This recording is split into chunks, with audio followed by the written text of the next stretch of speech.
Hi all. ஆத்விக்கை வெளியில் கூட்டிகிட்டு போய் ரொம்ப நாள் ஆன மாதிரி இருந்தது. சரி, அவன் வந்து என்ஜாய் பண்ணுற மாதிரி எங்கேயாவது கூட்டிகிட்டு போகலாம், அதே நேரத்தில் நாங்களும் ரிலாக்ஸ் பண்ணிக்கிற மாதிரி இருக்கும் அப்படின்னு சொல்லிட்டு ப்ளே ஜோன் தான் கூட்டிகிட்டு போனோம். இது வரைக்கும் பஸ்ஸில் வந்து கூட்டிகிட்டு போனதே இல்லை. ஸோ இந்த டைம் பார்த்திங்கன்னா பஸ்ஸில் தான் போனோம். ஃபன் மால் தான் போயிருந்தோம். ஃபன் மாலில் வந்து ஒரு விஜிபி ப்ளே கிங்டம் வந்து இருக்குது. ஸோ அங்கே தான் வந்து போயிருந்தோம். ஸோ ஆத்விக்கோட ஃபஸ்ட்டு பஸ் ட்ராவல் இது. ஒரு 1.5 hours ஆச்சு ஃபன் மால் வந்து ரீச் ஆகிறதுக்கு. பஸ்ஸில் அப்படியே வேடிக்கை பார்த்துட்டு ஜாலியாக விளையாடிட்டே வந்து வந்துட்டான். மால்குள்ளே போன உடனே பயங்கர குஷி ஆயிடுச்சு. அங்கேயும் இங்கேயும் ஓடிட்டு எஸ்கலேட்டர் பார்த்த உடனேயும் அதில் போகலாம் அப்படின்னு சொல்லிட்டு அதில் தான் போயிட்டுருந்தோம். ஸோ அப்படியே வந்து ப்ளே கிங்டம் வந்தாச்சு. உள்ளே போயிட்டு அவன் பாட்டுக்கு போய் விளையாடிட்டு இருந்தான்.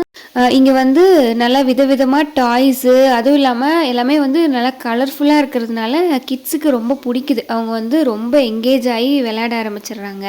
அண்ட் இவங்களோட சேர்ந்து நம்மளுமே வந்து என்ஜாய் பண்ணிக்க வேண்டியதான்.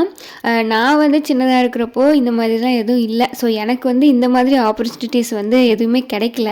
ஸோ என் குழந்தைய என்னை கூட்டிகிட்டு போகிறப்போ அவங்க கூட சேர்ந்து நானுமே வந்து என்ஜாய் பண்ணிக்கிறேன், அவ்வளோதான்.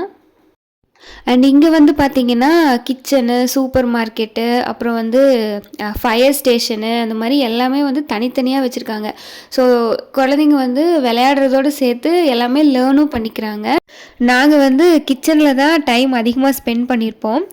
இங்கே வந்து கிச்சன் செட்டப் பார்த்திங்கன்னா கிட்ஸுக்கு தகுந்த மாதிரியே வந்து ரியல் டைமாக இருக்குது. ஸ்டவ்வு, ஃப்ரிட்ஜு, அப்புறம் சின்ன சின்னதாக யுட்டென்சில்ஸு இதெல்லாமே இருக்கிறதுனால அவங்களே வந்து குக் பண்ணுற மாதிரி, கட் பண்ணுற மாதிரி இமேஜின் பண்ணி விளையாடுறாங்க.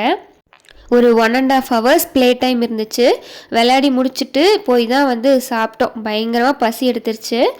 சாப்பிட்டு முடிச்சுட்டு தான் வந்து குட்டி குட்டி ஷாப்பிங்லாம் பண்ணிகிட்டு இருந்தோம்.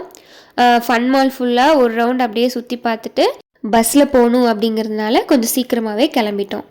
ஸோ கிட்ஸை என்கேஜ் பண்ணுற மாதிரி ப்ளே ஜோன் தவிர வேறு எங்கெல்லாம் கூட்டிகிட்டு போகலான்னு சொல்லி உங்களோட ஐடியாஸை கமெண்ட் பண்ணுங்கள்.